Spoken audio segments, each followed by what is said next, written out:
Ce matin, un parti pris pour commenter cette actualité complexe de la conférence de presse du président de la République à l'actualité européenne, internationale, avec notamment le Mali. Le président Hollande reçoit aujourd'hui le président du Mali. Comment concilier et regarder cette actualité sur fond de crise, dite de récession? On a pensé qu'il y avait un homme qui, au fond, avait les yeux partout sur tous ces sujets. Oui, du Mali et sur l'Afrique, notamment au Tchad, du temps de Claustre et des rébellions touaregs, du temps de la captive du désert, à celui des campagnes électorales et à celui de cette photo présidentielle aujourd'hui qui trône dans toutes les mairies de France, celle de François Hollande, et qui est signée donc par le même homme qui filmait et Françoise Claustre et les rebelles touaregs et le président de la République actuelle, Raymond Depardon. Bonjour Raymond Depardon. Bonjour. Vous m'aviez dit un jour, on ne parle pas de cette Afrique telle qu'elle était avant. Avant quoi ?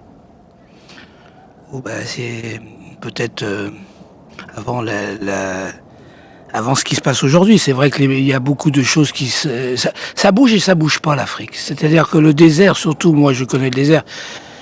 J'ai eu la chance de faire des longs séjours au Mali et au Tchad bien sûr, de bien connaître les populations nomades, d'éviter de faire des photos, des images d'Épinal. Mais c'est vrai que mes allers-retours quelquefois avec le pouvoir je faisais désert-pouvoir. Ils sont constants ces allers-retours, désert-pouvoir, désert-pouvoir. Alors bien sûr la situation est compliquée. Le président de la République hier pendant 2h30 rappelait combien au fond les Français sont à la peine et combien ces mesures vraisemblablement les en sortiront. Mais comment au fond parler de cette douleur européenne quand il y en a d'autres? On se souvient d'un titre de film notamment qui était Afrique, comment ça va avec la douleur? En Afrique, je trouve que les populations du Sud au Nord ont un point en commun. C'est leur pudeur face à leurs difficultés. Elles nous le donnent tous les jours en exemple. Pour certains Africains qui se servent de la langue française, je sais que le mot douleur signifie une salutation dont le seul souci est de veiller à notre bien-être pendant notre séjour en Afrique. Comment ça va avec la douleur? Comme un simple bonjour. Et voilà, donc on va pas parler, nous, de la douleur pour l'instant européenne, mais de celle peut-être qui ne se dit pas et de ces populations. Alors on évoque le Mali, il y a une actualité, cela dit évidemment malienne extrêmement importante, l'idée que la France commence à retirer des troupes, mais dans quelles conditions? Est-ce que le travail qui devait être fait au fond de restaurer l'intégrité du territoire malien, ce travail-là est-il aujourd'hui accompli? Quand l'on sait qu'au nord, il y a encore tout de même des endroits, et comme à Kidal, où les Touaregs du MLNA refusent l'entrée notamment de l'armée malienne et des coalitions africaines sur leur territoire. Comment aviez-vous vu, vous, à cette époque-là, ces Touaregs, justement, sur le territoire malien? Et puis surtout, une question très simple. Aujourd'hui, on se dit que tout Européen qui voudrait aller voyager, tout simplement, dans ces pays-là, ne le peut pas en raison des conflits religieux, politico-religieux qui font s'affronter musulmans à Européens. Vous, à l'époque, vous aviez ce genre de prévention? Vous couriez un danger certain ou pas forcément? Racontez-nous vraiment Depardon. Non, pas du tout. Je voulais amener même tout ce que le Quai d'Orsay publie là, sur tous les pays, et c'est terrible, tout est en rouge. C'est-à-dire la Mauritanie, le Mali, le Niger, sauf le Tchad, effectivement, l'Algérie, tout est en rouge. C'est-à-dire qu'on ne peut plus y aller. Il faut dire que par moment, il y a quand même, excusez-moi de vous rappeler, quelques prises d'otages. Voilà, absolument. Bon. C'est vrai que mais les prises d'otages, je ne veux pas nous oublier quand même que il y a des choses incroyables quand même. Bon, moi, je suis très impressionné. Alors, c'est pas de l'humanisme, c'est pas du paternalisme, mais je pense qu'on doit continuer un jeu à jouer avec eux. Alors, lequel? Il faut éviter effectivement de recoloniser. Enfin, mais il faut quand même rester en contact avec ces gens. C'était quoi le compteur à l'époque quand vous tourniez? Le contact, c'est que quand même un jour, moi je me rappelle, j'étais resté plus de 2 ans au Tchad. Au moment de partir, il y a un jeune Tchadien qui me dit: tiens, à propos, si tu reviens un jour, j'aimerais bien que tu reviennes. Est-ce que tu peux me ramener un livre en français? Et alors de seul coup, mais ce garçon parlait français comme vous et moi. Et il n'avait jamais lu, il n'avait jamais vu un livre français. C'est-à-dire qu'il parlait français sans avoir jamais eu un livre. Je me suis dit, mais qu'est-ce que c'est que cette histoire, quoi ? Parce qu'on parle beaucoup comme ça de l'intervention de la France. L'intervention de la France, elle a été ce qu'elle a été, on ne va pas rejuger tout ça. Simplement, la médecine et l'éducation, je pense qu'elle a encore un rôle à jouer, parce que sinon, ça passe à la trappe, quoi. Enfin, tous les territoires du Nord que je connais, même le Tchad comme le Mali, c'est-à-dire que le Nord, il est toujours lésé. Parce qu'on raisonne en nombre d'habitants. D'abord, il faut savoir que les gens du Sud, c'est ceux... Enfin, il y a deux... Enfin, quand moi j'ai des enfants, où ils sont matheux, où ils sont dans le droit. Hein, on est un petit peu comme ça. Donc les matheux sont plutôt du Nord. Bizarrement, les Touaregs, les Toubous sont des grands matheux. On en prend comme ça de temps en temps. On en trouve un peu, mais si on avait un peu plus de possibilités, on en trouverait encore plus. Et puis au Sud, c'est des gens du droit. Donc forcément, au moment de l'indépendance, on trouve des gens du droit. C'est des avocats, comme toujours. Même en France aussi, il y a beaucoup d'avocats, j'ai cru comprendre. Donc voilà. Et puis les gens... C'est un peu comme la couverture des téléphones portables. On disait 95% de la population est couverte. Ben, c'était 60% du territoire. C'est-à-dire qu'en Lozère, là où j'ai tourné mes paysans, là, il n'y avait pas de téléphone portable. Tant mieux peut-être, donc ça c'est un autre problème. Donc ça veut dire qu'il ne faut pas réagir aux fonctions du nombre d'habitants. C'est vrai que des Touaregs en ce moment, à Kidal, il n'y en a pas beaucoup. Mais ils sont importants. Cette histoire de partage en 1890, fait à Berlin, on a partagé, il fallait bien partager. Et c'est vrai qu'ils ne peuvent pas être indépendants. Ils ne peuvent pas avoir... C'est pas viable. L'Azawad, oui, qui n'est pas un territoire, a priori, quand même, enfin, qu'on peut définir, que les géographes définissent, mais qui ne connaît pas de frontières exactes, puisqu'il est à cheval sur, en tout cas, 4 ou 5 frontières actuelles. Oui, ils ont de la famille un peu de partout. Voilà. Bon. Moi, j'ai été dans les territoires libérés avec les rebelles. Donc je sais bien. Ce sont des gens très attachants. Effectivement, ce sont des gens relativement brillants et qui peuvent s'adapter très bien à la modernité. Parce qu'on les voit avec des chameaux et des dunes et tout, mais en fait, bon, c'est les meilleurs chauffeurs en 4x4 avec une Toyota. Je préfère que ce soit eux qui conduisent que moi. Mais c'est est-ce qu'on peut réfléchir un peu quelle est leur place dans un État moderne ? Le Mali, par exemple, ou le Tchad. Le Tchad, ça va mieux. Moi, j'en rentre. Je trouve que ça va mieux. La chance, ils ont trouvé un peu de pétrole au sud. C'est pas très bien réparti pour l'instant. Mais ça, c'est un autre sujet. Mais néanmoins, le Tchad avait un principe. C'est pour ça que le Tchad, pour l'instant, n'est pas en rouge pour les affaires étrangères. C'est parce qu'ils ont séparé, dès le départ, le politique du militaire, du politique et du religieux. Parce qu'en fait, voilà, c'est ça le grand problème. C'est qu'on a laissé traîner ces choses-là et ça s'est mélangé, le religieux et le politique. Au Tchad, par exemple, ils sont partis très tôt et donc le politique, c'est une chose et le religieux, c'en est une autre. Donc ils ne le mélangent pas. Au fond, ils sont très modernes. Ils sont... sécularisés, on va dire. Oui, c'est ça. Donc ça, c'est quand même une chose très importante de séparer les deux. C'est difficile. Alors, effectivement, il y a, je pense, des Touaregs qui veulent, je crois savoir, ils sont très, très dispersés comme point de vue, ils veulent vraiment le progrès. Mais le progrès, c'est quoi ? C'est effectivement qu'ils sont capables quand même de gérer un peu leur pays, mais il faut qu'ils soient rattachés au Mali.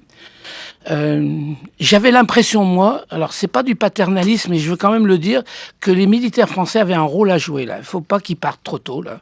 Parce qu'ils écoutent bien les militaires.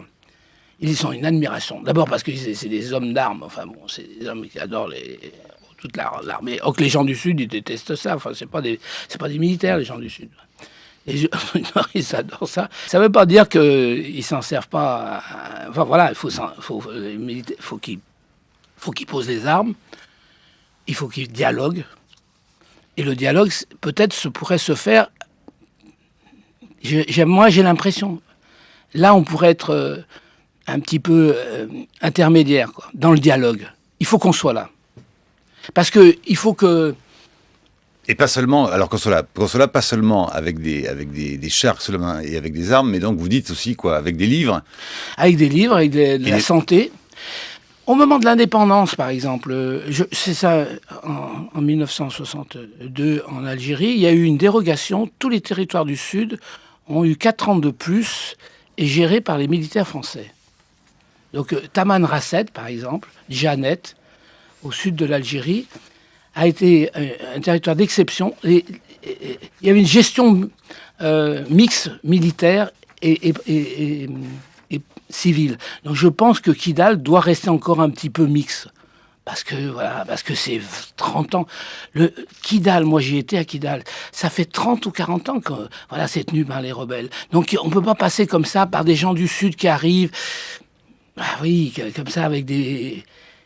on le sait bien, il faut le dire parce que personne n'ose le dire. C'est pas un reproche que je ferai à France Culture, mais enfin quand même il y a de l'alcool. Bon, voilà. C'est un truc comme ça aussi bête. C'est les gens du Sud... une espèce de bière qui fait 1 litre comme ça. Et le vendredi soir, les gens du Sud, s'ils n'ont pas un petit peu une bière, 1, 2, 3, et voilà, c'est ça, ils sont un peu enivrés. Et c'est vrai que le Nord n'est pas du tout dans ce contexte-là. Et c'est à la fois, c'est pour ça que les gens... moi, j'ai toujours pensé que les paysans cévenols où les rebelles Toubou, rebelles Touareg étaient assez modernes parce qu'ils étaient un peu, il y avait une ascèse. Voilà, il y a une ascèse, c'est-à-dire qu'ils tombent pas dans la consommation. Et je pense que... Vous vous souvenez, tenez, regardez, c'est des photocopies, ne le prenez pas mal, mais vous vous souvenez par exemple de cette photo, est-ce qu'elle évoque pour vous? Ben oui, ce sont des réfugiés Touaregs qui arrivaient en Algérie, de la Drare d'Isiforas. Et quand vous connaissez un petit peu les Touaregs, vous vous apercevez que quand même ces gens-là étaient vraiment dans une situation extrême, pas d'esclavage là, mais de famine. Et c'est impressionnant de voir. Moi, j'ai beaucoup photographié. J'ai essayé justement à ma manière de ne pas les montrer en images d'Épinal, là, bien sûr, parce que j'ai retenu ce matin ce commentaire. Mais c'est pas parce qu'ils ont des turbans, et il y a des palmiers que la situation est si confortable que ça. Il faut leur donner, il faut les faire progresser. Il n'y aura plus de problème du Nord Mali si on les accompagne vers quelque chose d'une certaine... peut-être pas d'autonomie, mais une certaine décentralisation, quoi. Voilà, ça c'est, je pense. Est-ce que vous vous souvenez de celle-ci photo, qui est de vous, Raymond Lependant, et de qui est ce jeune homme au deuxième plan de la photo que j'ai biffé de... Oui, c'est un musicien formidable. Oui, ouais. Voilà, c'est sûr que c'est lui. Alors vous le reconnaissez. À l'époque, il était militaire. C'est en fait Iyad Ghali, qui est musicien, mais qui est toujours très impliqué au fond dans les questions qui concernent cette indépendance de l'Azawad et de la reconnaissance des Touaregs. Écoutez ce qu'il disait justement en janvier 2007. C'était pendant le festival du désert. Iyad Alib, pardon, je vais y arriver. Il s'agit d'Iyad Ghali. De plus en plus, les Touaregs ont senti le danger que le Sahara est réellement menacé. Aujourd'hui, dans le Sahara, souvent on voit l'armée américaine, par exemple. Les Touaregs se posent la question, pourquoi les Américains? Qu'est-ce qu'ils viennent faire ici? Sans qu'on les consulte, parce que pour eux, c'est un danger. De l'autre côté, on parle des mouvements islamistes, le GSPC. Et il y a toute cette nébuleuse. Eux-mêmes, quelle peut être, par exemple, leur place? Quelqu'un qui sait les rapports qui existent entre les Arabes et les Touaregs depuis l'Antiquité, c'est des ennemis, quoi.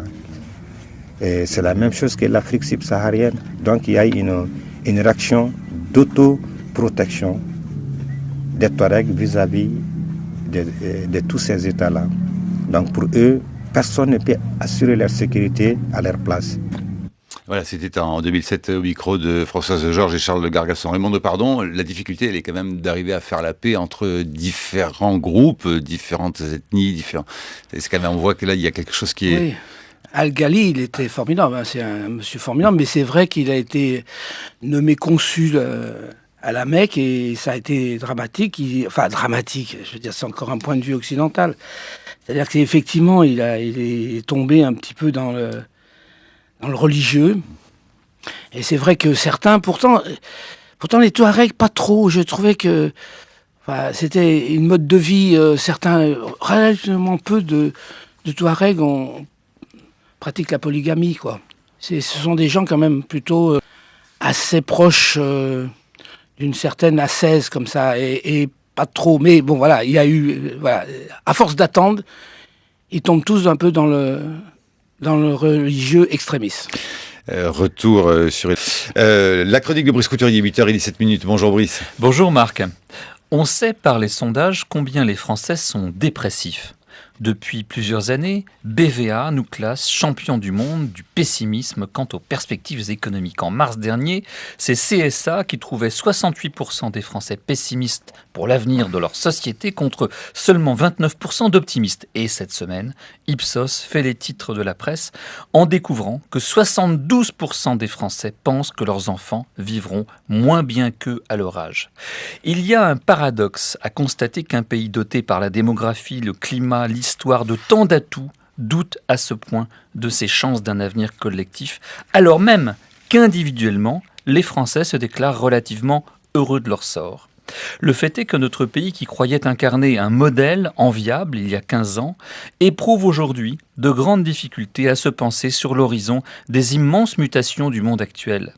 Nos concitoyens doutent de la capacité de leurs institutions à les faire bénéficier des opportunités qui s'ouvrent pour les autres, ce qu'on appelle donc la société de défiance. Cette défiance est-elle justifiée ? La France n'a-t-elle pas opéré en profondeur et à bas bruit toutes sortes d'ajustements qui lui permettront peut-être de s'adapter mieux que nous l'augurons à la nouvelle donne mondiale ? Pour le savoir, on ne saurait s'appuyer sur la seule économie, elle ne fait qu'enregistrer un état actuel des choses. Les sociologues ne nous fournissent pas non plus de vision d'ensemble des mutations en cours. Il y a deux disciplines qui, me semble-t-il, proposent un reflet assez véridique de notre situation, la photo et la géographie. La photographie parce que contrairement au cinéma par exemple, mais un peu comme le documentaire, l'une des spécialités de notre chaîne, elle ne nous raconte pas d'histoire, elle enregistre, elle témoigne. La géographie parce qu'elle sait décrypter les recompositions des territoires.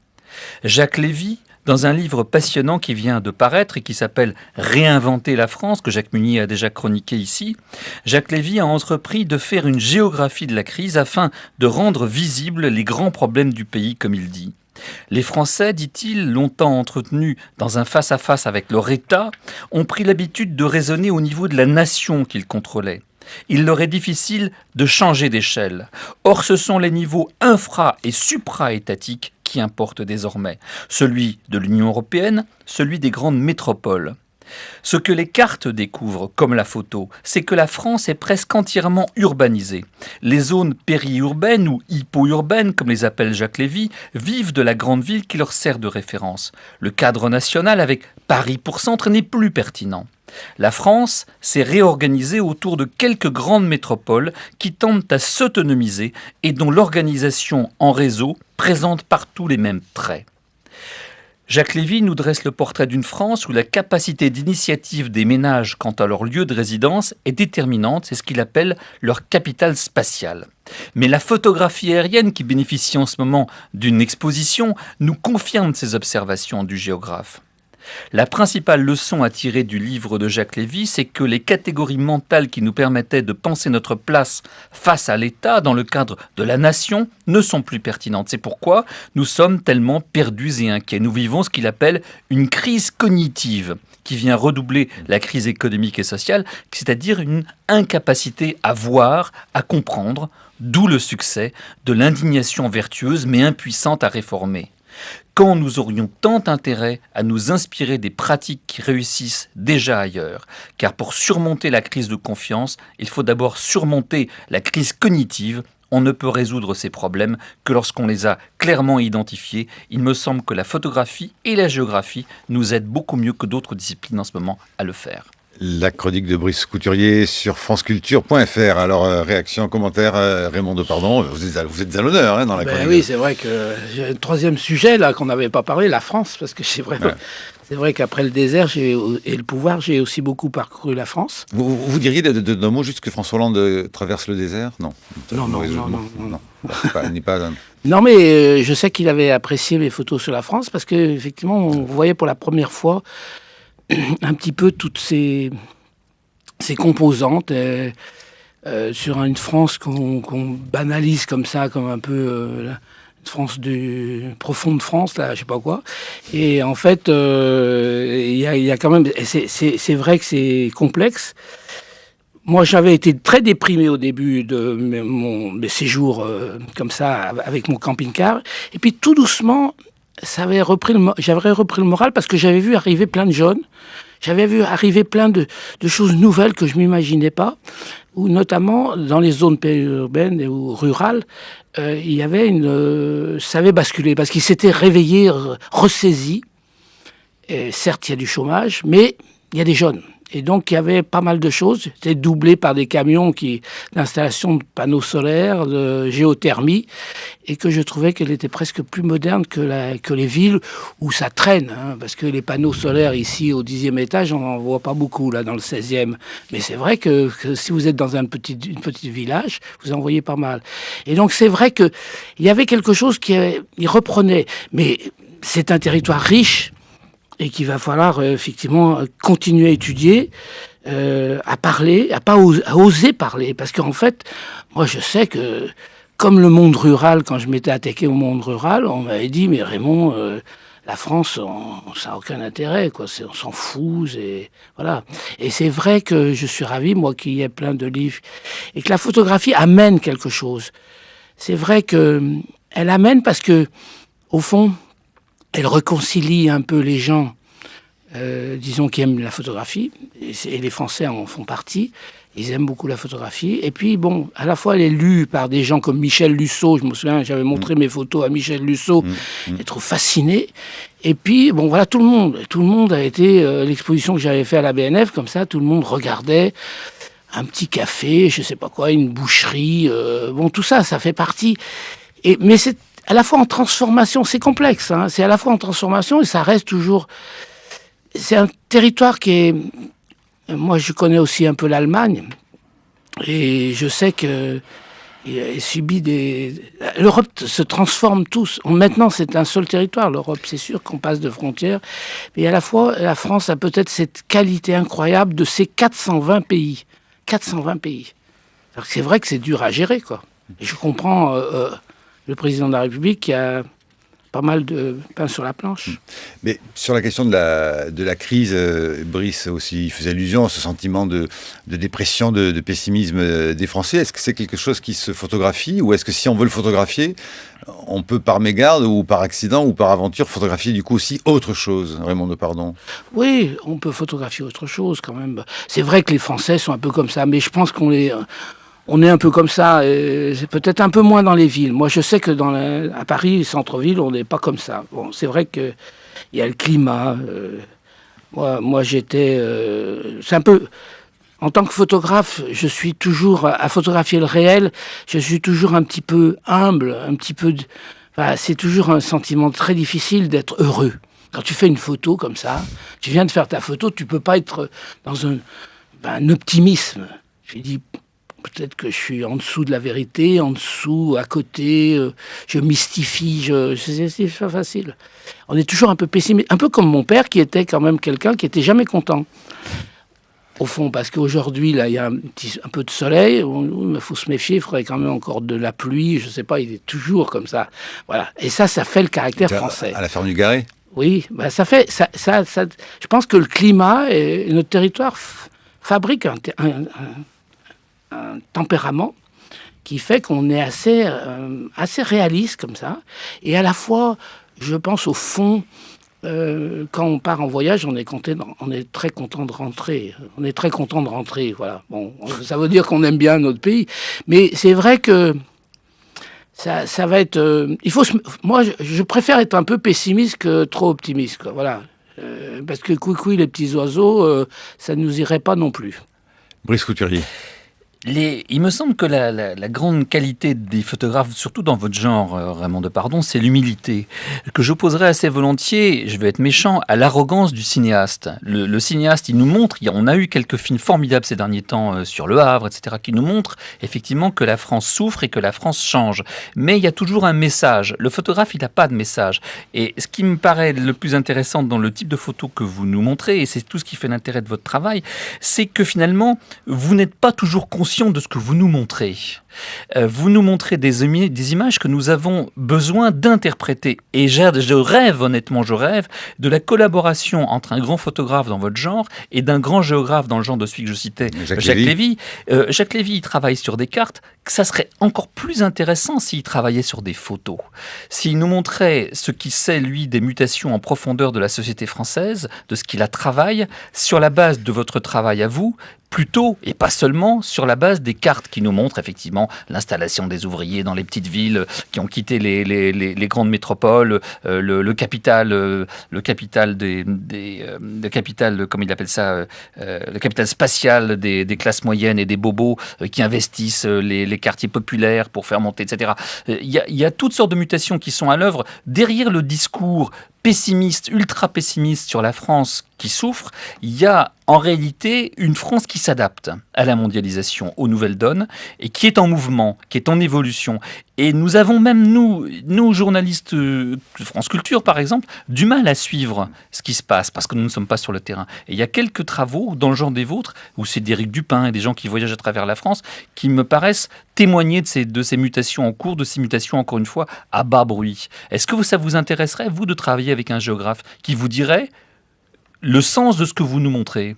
Raymond Depardon. Bien sûr. Moi, je suis pas du tout vexé quand on me dit, mais voilà, ta photo veut dire ça, et que j'y avais pas pensé au moment de la prise de vue. La même chose pour mes films, au fond. Quand j'ai fait des films, notamment sur le pouvoir, un peu comme le film sur Giscard d'Estaing, après, ça a été analysé. Je me souviens des projections avec Jean Rouch et tout, au Musée de l'Homme et tout. Moi, je suis ravi. Au contraire, que ça m'échappe. D'ailleurs, je peux citer aussi Orson Welles le disait, par exemple, sur Citizen Kane. Au fond, finalement, c'est peut-être le bon signe. Parce que je pense que plus l'image nous... Et moi, je serais ravi, parce que je connais peu les géographes, mais ce sont des gens assez proches des photographes, quelque part, un peu solitaires, pas très... À un moment donné, on a senti qu'ils étaient un petit peu mis de côté. Ils reviennent, hein. Ils reviennent, La querelle tant entre mieux. les historiens et les géographes. Voilà, ils reviennent. Et moi, je pense qu'effectivement, j'ai toujours dit qu'avec ma chambre, je faisais comme un rapport de gendarme, comme ça, une espèce de... je sais bien que c'est pas la neutralité et l'objectivité n'existent pas, mais quand même quelque chose que je prends pas trop parti. Et notamment, je sais qu'avec le format que j'utilisais, qui est un format américain, qui est en inch, ce format en inch est assez carré. Et je me souviens très bien que j'avais ce problème. Qu'est-ce que je fais des trottoirs dans mon cadre? Bon, c'est un peu un petit anecdotique. Et alors, j'étais obligé de montrer les trottoirs, alors que je n'aurais pas été obligé avec un autre format. Et donc, je sais que les élus régionaux aimaient pas trop ces photos-là. Je me souviens d'avoir eu des réflexions extrêmement violentes parce qu'on disait mais faut pas, enfin parce que le trottoir en fait il joue un rôle très important pour les élus parce que les commerçants, les habitants, ils attendent ça des politiques. Un bon trottoir. J'avais dans Reporter comme ça un boucher rue Saint-Denis qui serrait la main et qui la lâchait pas au maire de Paris à l'époque, Jacques Chirac. Il dit vous me refaites un beau trottoir. Donc le trottoir, c'est un détail, mais ça montre bien parce que nous on fait pas trop attention au trottoir, mais il y a plein d'habitants avec les poussettes, les gens. Bon, voilà, donc il y a effectivement plein de choses qui... Moi, je suis ravi. Moi, au contraire, je dirais, je joue même un peu au primaire, moi, au fond, parce que je sais que c'est comme ça que j'ai obtenu les meilleurs... C'est cette neutralité qui fait l'intérêt de votre travail. Si vous aviez une idée préconçue de ce que vous voulez nous montrer, vous seriez beaucoup moins convaincant. Alors du coup, quand même, comment va-t-on, pour poursuivre dans la question de Brice, comment va-t-on du trottoir au pouvoir? Comment cadre-t-on avec la même innocence le président de la République? Oui, je pense qu'à un moment donné... moi je me suis posé la question à un moment donné quand j'ai fait cette photo du président de la République qui m'a demandé de le faire. Je me suis dit mais si je faisais un jour un film ici là, ces couloirs et tout. Alors il y en a eu un là que l'on peut voir depuis mercredi dans les salles de Patrick Rothman, le pouvoir, où on vous voit d'ailleurs. Le film commence par vous en train de prendre en photo le président de la République pour la photo officielle. Oui, moi je sais pas, parce que c'est compliqué. Moi je l'aurais fait emporter, je crois, j'ai pas vu le film. Donc je peux pas me dire du mal d'un film que je ne connais pas. Mais c'est vrai que, sincèrement, cette passivité ou cette neutralité ou ce côté un peu naïf que j'ai, moi, un peu voulu quand même, parce que je Ouais, réfléchis à ça, bien ouais, sûr. ouais. Le côté porte-manteau ou abat-jour que j'ai, ça aurait été terrible, ça serait terrible. Comment ça, terrible? Bah, ça serait terrible, il serait censuré encore le film. Ah oui. Et je ne vais pas lui rendre ce mauvais service à M. Hollande. Il a déjà... d'autres chats à fouetter que de censurer un film. Mais vous avez déjà connu ça avec le film sur oui. Giscard, Oui. et notamment à cause d'un malheureux plan sur le président de la République de l'époque, enfin en campagne, se recoiffant, entre autres. Oui, mais il n'y avait pas que ça. Il n'y avait pas que ça. Oui, alors c'est pour parler de la préparation du second tour. Il y a une solution qui consiste à peu près à ne rien faire. Mais alors, ça Attendez, suppose une... chapeau, ne m'interrompez pas, ne prenez pas les mauvaises habitudes de la campagne présidentielle. Bon, ça consiste à ne rien faire, parce que, en gros, l'ancienne majorité a 45% des voix, 46% des voix, Royer, ils voteront pour moi, on ne peut pas voter ailleurs. Puis il y aura Le Pen qui est à peu près, il ne peut pas faire autrement non plus, puis il n'entraîne personne. Donc au fond, c'est une élection qui est pratiquement gagnée si on ne fait rien. L'ennui, si on fait quelque chose, c'est qu'on peut la perdre, parce qu'on prend des positions, on énerve des gens, on se déplace d'un sens ou dans l'autre. Donc il y a au fond une technique d'abord que serait à ne rien faire de beaux discours, etc. À laisser le courant passer, en disant ce type est rassurant, il est très convenable, il est gentil, il parle bien, voilà. Première solution. Et faire une campagne assez de généralité, généreuse et pas trop engageante. Et au fond, on est élu dans ce cas-là. Voilà, l'extrait de partie de campagne, 1974, Valéry Giscard d'Estaing. Mais aujourd'hui, le même film, cela dit, est quasiment impossible à faire. Au fond, on voit bien quand même dans le film de Patrick Rothman que les hommes politiques, les chefs de cabinet, les collaborateurs du président de la République, le président de la République lui-même, il sait toujours qu'il y a la caméra qui tourne. Il la voit toujours. Ils ont totalement apprivoisé cette question. Donc la question de la spontanéité, entre guillemets, d'abord, est-ce que c'est une vraie question? Faut-il absolument que ces gens soient spontanés? Est-ce que là aussi, quel propos veut-on tenir? Mais ensuite, le problème, il est que l'effet documentaire est extrêmement amoindri par l'idée qu'on voit très bien les coups d'œil, regard caméra, de savoir, ah, on est filmé, on réajuste un col, on se met un doigt mouillé sur un sourcil, enfin... Oui, bah oui. C'est un peu, vous le feriez? Vous tenteriez le coup? Ou vous pensez que c'est aujourd'hui assez compliqué?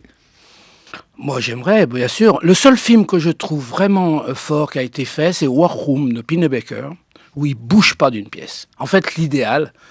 c'est la caméra de surveillance. Oui, alors, ce serait de faire un film dans son bureau et ne pas en bouger, pas de porte, pas de voiture, rien. Bon, enfin, c'est impossible, effectivement.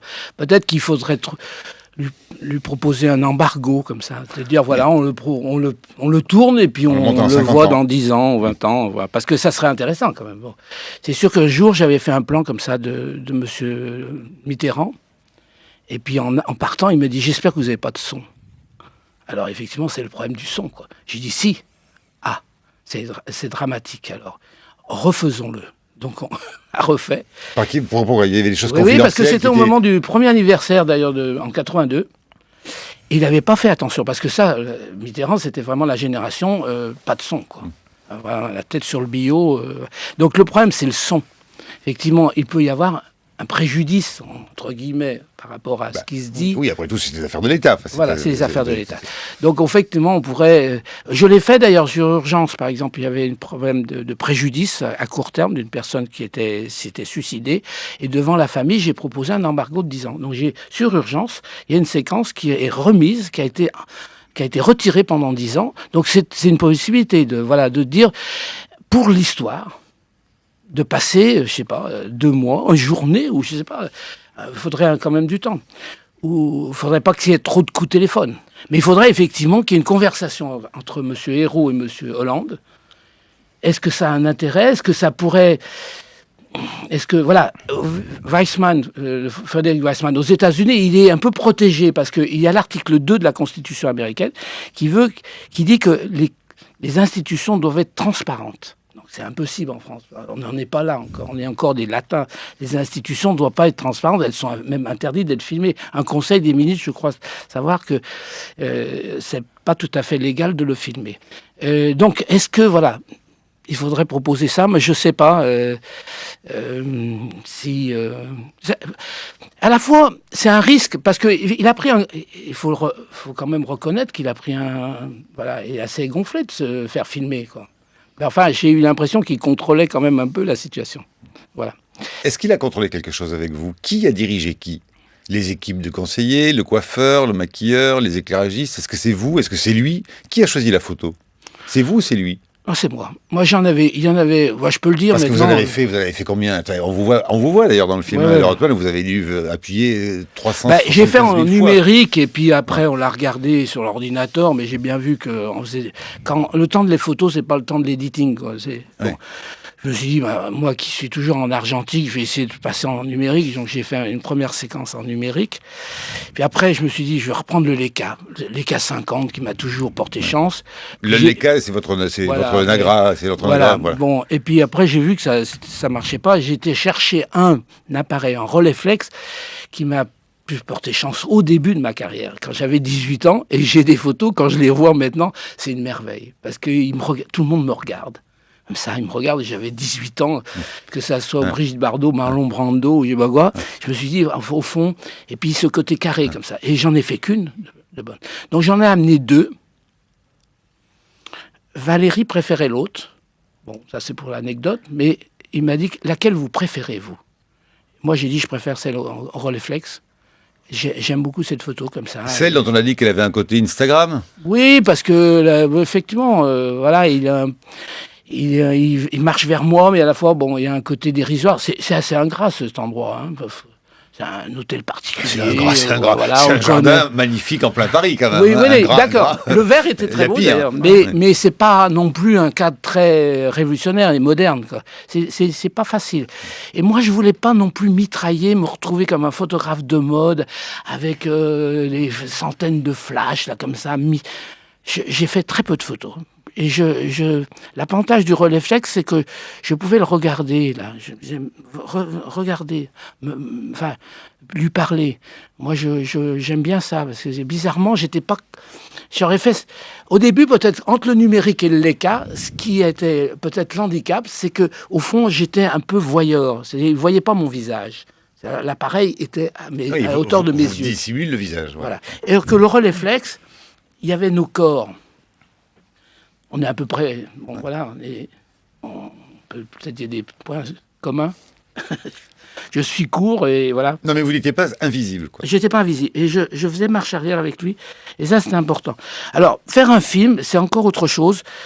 Je pense qu'effectivement, la caméra et le son peut apporter quelque chose, mais aussi peut desservir et peut...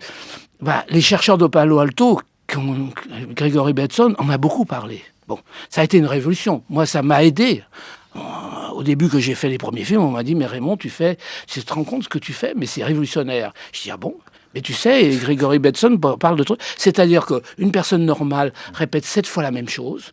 Que deuxièmement, c'est pas la transmission de ce que vous dites, mais c'est par autre chose. La communication entre nous, c'est, vous voyez, là je bouge les mains, c'est ça, voilà. C'est-à-dire qu'on peut comprendre très bien un chauffeur de taxi à Istanbul, même sans comprendre le turc. On comprend, on le connaît. Donc les chercheurs de Palo Alto, ils ont foutu ça a été une énorme révolution, c'est peut-être une des plus grandes révolutions qu'il y a eu, c'est la parole, le discours frais. Qu'est-ce que c'est le discours frais? C'est ce qu'on dit pour la première fois comme ça. Comme je le dis maintenant. Si j'avais répété, si j'avais écrit, vous êtes obligé d'écrire, bien sûr, je sais, mais vous essayez de faire que votre écrit soit un peu parlé, parce que pour que ça soit un peu moins... La radio, c'est écrit, ça n'est jamais lu. Voilà.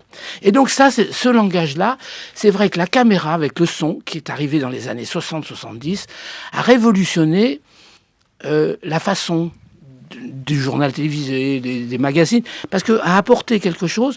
Il aurait sans doute, le président de la République, aurait sans doute y gagné. Parce que c'est vrai quand moi j'ai trouvé que on gagne à le connaître un peu, François Hollande. Et il peut apparaître un peu comme ça, un peu peut-être dans son petit costume là, comme ça, un peu étriqué. Enfin, il est très sympathique et il se met très face à vous. Il a un côté comme ça, maire d'une grande ville de province. Il est très face à face. Et je l'ai vu moi dans la rue discuter avec des gens comme ça. Qui lui demandait un logement. C'est un truc que j'en ai fait plein, comme ça, de Chirac à tout le monde.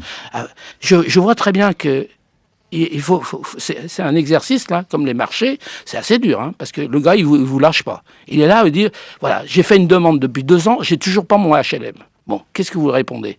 Donc il faut être bon, là. C'est là que ça commence la politique. C'est dire, bon, ben voilà, écrivez-moi, ça suffit pas.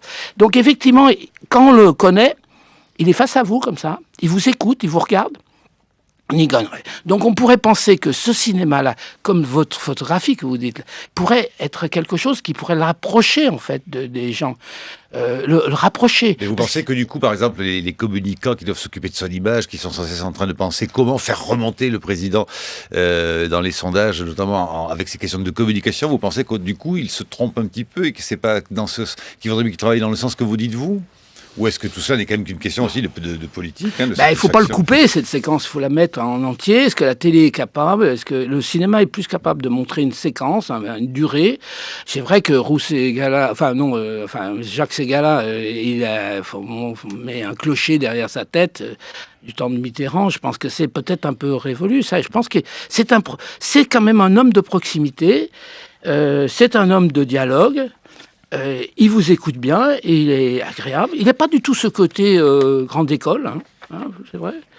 Il est à l'aise avec tout le monde. Peut-être que c'est son handicap, c'est qu'effectivement, les gens attendent un président de la République avec un grand P, voilà, et qu'un homme assez simple comme ça, qui est un président de tous les Français. Les gens sont décontenancés, sont perdus. Mais en fait, c'est quelqu'un de... Moi, j'ai plutôt très agréable. Je le connaissais pas bien, mais j'ai fait un parcours incroyable de Paris à Tulle dans une voiture avec lui. Et je me suis aperçu qu'il m'écoutait, il me faisait parler.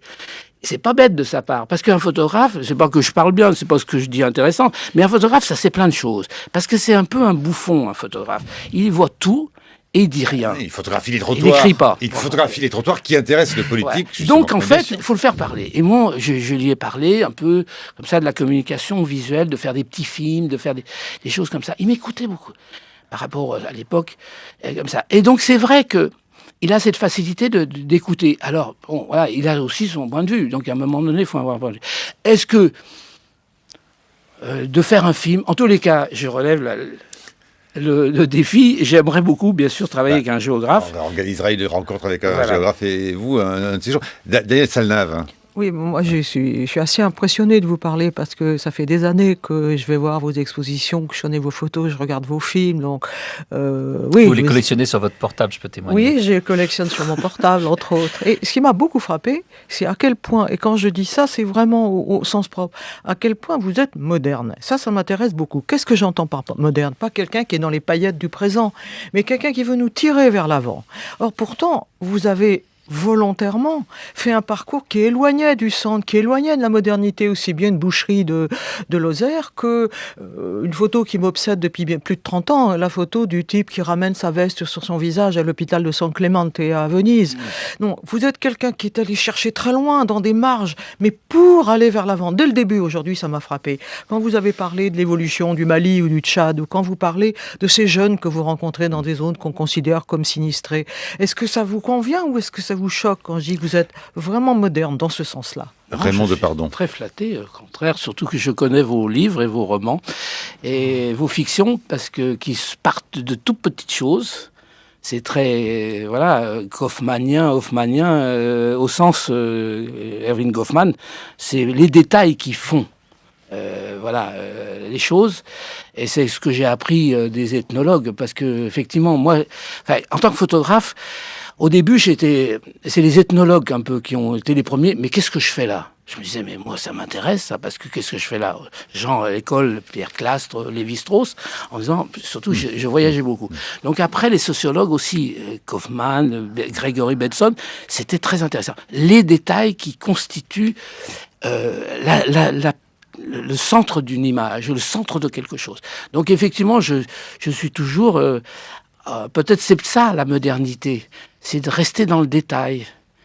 Et c'est un moyen d'éviter le mythe. Ouais. Parce qu'après, on bascule très vite dans le... Ouais. Et pourtant, vous êtes quand même l'auteur d'images que la simplification du langage qualifie tout de même de mythiques, mais quand même, qui sont... et de films. Regardez, souvenez-vous quand même que, notamment en 1974, vous filmez la partie de campagne Valéry Giscard d'Estaing, mais c'est aussi le même moment, et au même moment qu'une certaine Françoise Claustre était retenue en otage. Ce que j'aimerais quand même vous dire, c'est que je me suis rendu compte par les émissions à la radio que le gouvernement mentait. Qu'on mentait au gouvernement, d'où je n'en sais rien, sans doute de Fort-Lamy, et que l'on mentait à la radio. Et encore récemment, j'ai entendu, mais oui, l'affaire n'est pas au point mort, mais oui, on ment. Qu'est-ce que vous pensez des négociations? Négociations lamentables. Jamais j'aurais pensé que le gouvernement français soit si lâche. S'il y avait un enjeu pour lui, si c'était à l'ambassadeur, bien sûr, il aurait fait quelque chose. Et pour des gens comme moi, et comme était M. Combes, rien. Facile à résumer. Facile à résumer, ça vous résume bien, ça, au fond, regardons l'homme qui photographie les puissants, le pouvoir, le président de la République, et qui photographie aussi ou qui filme ceux qui le dénoncent et qui disent le gouvernement vous ment, le gouvernement est un lâche. Ben, c'est le même principe, c'est-à-dire que, en fait, j'avais demandé à filmer, bien sûr, Françoise Claus, à Goukouni Wadaï et à Issa Dabré. Puis à un moment donné, je me suis retrouvé devant elle, puis j'avais pas préparé mes questions, contrairement à un journaliste de télévision. Et donc, je dirigeais pas la fin. Et alors, je me suis dit, mais qu'est-ce que je vais lui poser comme question? Et je lui ai posé cette question terrifiante et complètement ridicule, mais à la fois qui a portée incroyable, c'est qu'est-ce que vous mangez tous les jours? Donc, j'arrive devant un otage qu'il a depuis 2 ans dans le Tibesti, et je lui dis, qu'est-ce que vous mangez? Alors, effectivement, elle me dit, c'est pas mon problème, du riz, toujours du riz, mais c'est vrai qu'à 20h30, les gens à la télévision, ils se sont dit, ah bah tiens, un otage, c'est un être humain. Donc c'était un truc un peu... Mais c'est toujours un peu l'idée, c'est que curieusement, il faut pas trop... Enfin, c'est curieusement non, c'est même une politique chez moi, c'est qu'il ne faut pas trop diriger l'image. Voilà. Brice. Dans le travail que vous faites, je me dis que vous allez avoir de plus en plus de difficultés à le faire. Pourquoi ? Parce que vous saisissez une spontanéité, vous cherchez une authenticité, et qu'en réalité, je le vois quand on fait du caméra-trottoir à la télévision, surtout aux États-Unis, les individus maintenant de plus en plus savent communiquer. Regardez comme aux États-Unis, quand on fait du micro-trottoir, les gens de la rue ont les mimiques des acteurs de série, parce qu'ils sont habitués à l'image, ils savent maîtriser l'image qu'ils donnent d'eux-mêmes, et du coup, cette spontanéité, j'ai tendance à penser que vous devez avoir de plus en plus de mal à la saisir. Qu'en est-il ? Oui, bien sûr, parce que les gens, effectivement, ils sont envahis d'images, et il y a des images un peu pelantes, quand même, il y a des choses qui ne servent pas à grand-chose, et c'est vrai qu'il y a un flux. Et ce flux comme ça, fait qu'on ne sait plus si on parle comme un acteur de série ou comme un homme politique ou comme un sportif. Les sportifs aussi, on voit bien, ils sont... Alors que les sportifs sont plutôt assez bruts, un peu comme ça, mais on leur fait dire des choses comme ça, un petit peu intelligentes, parce qu'on a toujours peur de paraître un peu idiot, et en fait, on n'a rien à dire. Et effectivement, moi, je suis pas très... C'est pas mon métier de parler, c'est mon métier, c'est d'essayer... Vous le faites pas mal, hein. Vous le faites pas mal. Bon, oui, je sais pas, merci. Mais je pense effectivement que même ce cinéma que j'ai défendu, qui est le cinéma direct, je vois bien qu'il est un peu dépassé, déjà, ce cinéma que je défends. Peut-être encore, exceptionnellement, il y a quelques niches comme ça, on pourrait aller un peu se mettre en embuscade. Il y a encore quelques endroits où il y a vraiment une douleur forte. Vous revenez du Tchad, hein. Tout de même vous disiez que ça allait un peu mieux, mais enfin tout de même... Oui, ça va mieux. Non, mais c'est vrai que je pense aussi au palais de justice, où il y a encore des endroits où il y a l'IPPP, par exemple, l'infirmerie psychiatrique de la préfecture de police. C'est unique au monde. Ils n'ont jamais voulu que je filme, bien sûr, parce qu'ils ont honte, quoi. C'est-à-dire que, voilà. Donc il y a 2 endroits encore. Mais en règle générale, je pense que peut-être qu'il faut plus que... Il faut peut-être arrêter, effectivement, des années 60 à aujourd'hui, on avait un besoin de parler. On avait une nécessité, les gens, on les voyait en province, ils avaient besoin de parler. On le voit encore au journal télévisé, un peu, quelquefois. Et maintenant ? Peut-être maintenant, on est rentré dans un langage automatique. Vous avez un peu raison. Je crois qu'il faut un peu se méfier de ce langage-là. Moi-même, je n'ai plus de projet comme ça, d'aller... me mettre en embuscade dans la société parisienne et d'attendre. les paysans, c'était pas une embuscade, c'était quelque chose de leur... Effectivement, le langage était difficile, mais c'est vrai que les paysans cévenols que j'ai filmés en Lozère, c'était de leur donner la parole, quelque part un peu comme les nomades, bien sûr, mais je pense qu'il faut passer à autre chose. Et bon, voilà, ça c'est un peu l'inconvénient de cette médiatisation qu'est l'image. Tout le monde se prend en photo, c'est-à-dire tout le monde vous concurrence. Tout le monde fait les photos oui, avec le oui, portable, oui. tout le monde se prend tout le temps en photo. Et oui, bien sûr, maintenant ça devient assez banal, mais tant mieux peut-être aussi. Moi j'ai remarqué que j'ai fait des photos il n'y a pas... Je prépare une exposition au Grand Palais là, pour novembre, un moment si doux, ça s'appelle. Et je constate qu'effectivement que la relation avec les photographes et les gens, les passants et les gens dans la rue, s'est améliorée. Au fond, je joue un peu à l'idiot, moi aussi, je suis un peu comme voilà, avec mon Rolleiflex, comme ça. Et j'ai un peu moins peur du droit à l'image.